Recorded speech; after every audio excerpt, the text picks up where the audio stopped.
જય my lifestyle.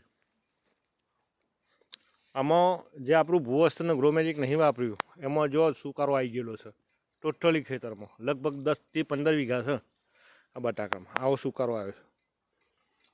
અને જોડે જે બાજુમાં આપણું ખેતર છે એમાં આપણું ઓલિફને એમાંય પ્રાઉડ એ વસ્તુ વાપરેલી છે જે તમે નદી વખતે જોઈ શકો છો.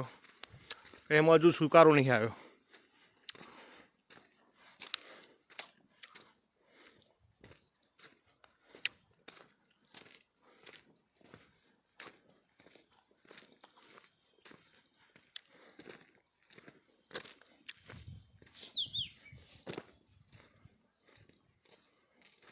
જોડે જ ખેતર છે ને તો અહીંમાં સુકારો આવી ગયેલો છે. આમાં સુકારો નહીં આવ્યો. આપણો આમાં ઓલિફ અને એમાં પ્રાઉડ આ બે વસ્તુનો ડોઝ અપાયેલો હતો અને પણ સારું રિઝલ્ટ મળ્યું છે.